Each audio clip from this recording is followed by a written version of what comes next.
Have you got a Yorkshire Terrier that will not stop barking and you have no idea what to do about it? Well, don't worry, as we have the perfect video for you. Welcome back to the Fenrir Yorkshire Terrier Show. My name's Joe and I'm a certified canine leader here at FenrirCanineLeaders.com. We are dedicated to helping you learn everything you could possibly want to know about the Yorkshire Terrier and then how to become a high-level canine leader so you can raise your very own. So if you're new here, don't forget to subscribe and turn on that notification bell so you never miss a future upload. If your Yorkshire Terrier is barking all the time and driving you and your family mad and you don't know what to do about it, don't worry, as today we're going to be tuning into a webinar that the canine behaviourist and founder of FenrirCanineLeaders.com, Will, has recorded all about how to deal with your dog that won't stop barking. So welcome back to another quick breakdown webinar of one of the most, possibly the most common behaviour problem that owners will face with their dogs. And as a canine behaviourist, this is something that I get requests for help with every single day, and that is around excessive barking. So in this webinar, we're going to quickly break down the most common strategies that I utilise to extremely high levels of success when implementing behaviour modification programs to be able to very quickly, or at least as quickly as possible, address excessive barking and not just put a plaster on the issue, but get to the root cause and actually fix the problem. So if you're going to be working as a professional role and want to be able to help your clients with this issue, or maybe you yourself are just looking to become a high-level canine leader for your relationship with your own dog, then this is exactly what you're going to be looking for in terms of specifics for excessive barking. Now, to start off with, we have to understand that excessive barking and most common problem behaviours have a root cause. And the problem is that a lot of people will try and simply put a plaster on the behaviour. It's like having a stone in your shoe and going to the doctor and getting them to prescribe you some morphine for the pain of a stone in the shoe. You just actually want to take the shoe off and get the stone out. And that's what we're trying to do here. We need to find out what the root cause of the problem behaviour is and then address it at the root cause. Now, when it comes to excessive barking, it tends to fall into two categories. And what we like about our procedure and the step-by-step process that we go through in terms of implementing an intervention or a strategy to be able to fix excessive barking is that inherently it will fix the problem regardless of where that root cause is coming from. So we're going to dive into it. And the first thing that we must address is around, are we giving our dogs enough mental and physical exercise? Now, the simple answer is often the most effective answer, but sometimes it's difficult for an owner to wrap their head around the concept that, unfortunately, you need to wake up an hour earlier and go and do some more exercise with your dog. You need to find time in the day to do some more obedience and work with your dog to be able to tire their minds, especially if they've gone out and bought a higher energy working dog that has those higher levels of drive. One of the most common causes of excessive barking is simply nothing more than a build-up of pent-up frustration in terms of lack of a productive outlet for physical energy requirements or mental stimulation requirements. That frustration builds up, they get bored, they get frustrated, and out it comes in excessive barking. Very common with working breeds in particular. So what we always start with is simply by drastically increasing the amount of exercise that they're doing with their dogs. Now again, very easy answer, but not necessarily as easy to implement, especially if you're coming at this from more of a professional level of being able to have that finesse and being able to have that conversation with an owner to let them know that you simply need to put more effort in. It's nothing to do with the dog's not broken, and there's nothing that we can come in and do as an easy fix for you to fix this problem. You just need to put more effort in. So again, we need to go through that process gently, help the owner to see that for themselves and to understand it more from a why perspective, which then informs the what we need to do much more easily. So always start with simply adding in more physical, more mental stimulation, and you might have solved the problem straight away. Now, if that doesn't solve the problem, and when it comes to excessive barking, it then will fall into one category. If we know that our dogs are getting enough mental and physical exercise every single day, and they're still displaying excessive barking tendencies, it is either a learnt behaviour, and the dog has learnt that through displaying this behaviour, it gets them the desired outcome. We have inadvertently taught them that that is what they need to do. Now, again, we're going to be able to correct that issue very easily moving forward. That's not a problem.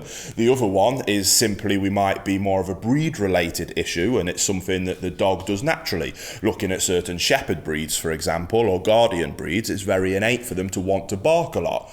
Now, also what we need to do, so if we need to correct obnoxious learnt behaviours, we might need to teach the dog more appropriate ways to utilize their barking, and that's what this next process does. So we've started off with exercise, and that's important no matter what. Even if the exercise isn't the fix, adding exercise will always help. Now, before we can move into what is now more of a formal behavior intervention strategy in terms of being able to address the root cause of the problem and be able to really fix the behavior, we cannot do that unless the relationship with the dog and the owner is restructured. Unless the owner, whether that's you and you're trying to become a high-level canine leader yourself, or maybe you are interested in working in this professionally and you need to be able to help the owner of the dog be able to see this, and that is that they themselves must become high-level canine leaders themselves, restructure the relationship with their dog to then be able to much more efficiently communicate A, what we do want, and B, what we don't want. Now, we can't jump to those bits of teaching them what we do want and what we don't want if we don't have that excellent relationship. So we start with exercise, we then move on to restructuring the relationship. Here at Fenrir, we use our canine boot camp process to be able to really quickly and efficiently address that. The reason that that has been so effective with so many people is because it is a structured 1 month program for the owners to go through with their dogs to be able to restructure that relationship and to put in rules, expectations and boundaries, and to be able to let the dog give over ownership to looking to the owner for guidance and direction. And it is that process, but what's beautiful about it is inherently throughout that process, we're also teaching our owners how to become high-level canine leaders. We're teaching them the theories and the concepts and the ideas. That means not only when they go through that boot camp to fix one problem, they come out the other end as better leaders themselves, which then means that they can address any other problems themselves, and then they don't need us again as a canine behaviourist, which, if you want to do your job right, is the right way of going about it. We're not simply putting plasters on problems so that we can come back and put a plaster on another problem. We get to the root cause, we help our owners become high-level canine leaders, and then they don't need us again. It might seem counterintuitive, but I promise you'll have a lot of success. So we must restructure the relationship, teach our owners to become high-level canine leaders themselves, restructure that relationship, have the dog look up to us for guidance and direction, or up to the owner for guidance and direction. Once we get to that stage, and again, the boot camp can help you address that if that's what you need help with, then we can move on to the approach of actually fixing excessive barking. So exercise, restructure the relationship, and now we get to move on to what most people want to dive to straight away. But this area will not work if we aren't providing adequate exercise and we don't have a good relationship with our dogs first. So now we get to move on to the meat and bones of what everybody wants when they're thinking about excessive barking, and that is correcting the behaviour. Now, so when we go through correcting the dog's behaviour in terms of excessive barking, the vast majority of the time, it will be alert behaviour. Dog has learnt, I want attention, you're busy, so bark, bark, bark, gets us to give them attention. Dog wants to then repeat it, and it becomes a self-rewarding behaviour. That's why it is a learnt behaviour. Now, a really good analogy of this is a very common problem of excessive barking around the postman. It's almost so common that it's almost like cliche now that dogs don't like postmans and the cartoons and all the things around that. But it stems from a learnt behaviour and a behaviour that is self-rewarding to the dog. So take, for example, the postman is coming to the door, dog is behind the door, bark, bark, bark, especially guard dogs that want that person to go away. They're doing their job. Go away, I don't want you here, I am here, this is my house. This is all in bark, bark, bark. Postman comes, posts the letters, turns away and goes. Now, the dog has zero concept that that's a postman and that's his job. All the dog knows is postman's come, I have barked, desired outcome happens with postman leaving. Next time postman comes, they repeat that behaviour. and it gets the desired outcome again, and then it becomes a self-taught behavior and a self-rewarding behavior, and that will just get more and more excessive as time goes on, and then obviously it spills out into other areas. It's very common, and being able to kind of unpick that does require a little bit of finesse. That's not necessarily what we're talking about here. We're talking about more generic excessive barking, but you need to understand the concept that it will most likely come from a place of it being a learnt behavior where we have either accidentally ourselves taught them that that's acceptable, or we've inadvertently allowed that to be the case. And now we simply need to go through unpicking that a little bit. Like I say, exercise, restructure the relationship, makes this bit really easy. If you want to jump to this bit, you can try. It can work, but it will be much more difficult to achieve the fast actions and the fast outcomes that we're able to achieve if you put that effort into these places first. So what we do is we go through our very simple process of correct, redirect, reinforce. Sounds very simple. The reason that we want to restructure the relationship as well is that, yes, we are going to have to use a correction-based approach to be able to fix excessive barking. Now, what that doesn't mean is that we're going to beat our dogs, we're going to hurt our dogs. What it means is that as a good leader, we're not going to ignore bad behavior. Good leaders don't ignore bad behaviors. They address the behaviors. They address them calmly, efficiently, with good timing, and they get to the point and then they move on. They don't dwell, but they address it and they move on. They address it fairly but firmly with extreme rules, boundaries and expectations. That is what a good leader does, even more so in the dog world, and that's what we need to do. Now, yes, you can go down the line of physical corrections and it will work. Here at Fenrir, we do sometimes utilise physical corrections. What we like to use them for is that if the dog is going to end up in a shelter, and if the dog ends up in a shelter, then there's a high chance that they're going to get put down. If it's going to save that dog's life, then we will utilise physical corrections if need be, and that can work in this situation. But what we like to do, if that's not the case, is to be able to simply use a verbal correction. Now, this takes us back to restructuring the relationship. If we restructure that relationship and put a lot of effort into doing that, then a verbal correction will carry far more weight and will be far more effective, which then means we don't have to go down the line of utilising physical corrections, which might then require slip leads to choke chains to prong collars, those kind of things. They will achieve the desired outcome that we're looking for, but we like to use the minimal amount of correction to get the job done. If you want to use the minimum amount of correction, put the effort into exercise and restructuring the relationship. That allows you to become a better leader, which means that your low-end corrections carry far more weight and are far more effective. If your verbal corrections don't work, it's a classic telltale sign that the dog doesn't respect your authority or your leadership. You need to take a step back and be able to readdress that. So, correct, redirect, reinforce. What does that look like with excessive barking? Dog barks, we correct it. With verbal correction, as a good leader, chest up, shoulders back, stern, deep, good vocal inflection. I like to use an so that might look like, sorry if this comes across loud on the mic, be careful if you've got headphones on, but that might be a very simple or a very stern no. The second that barking is about to go no.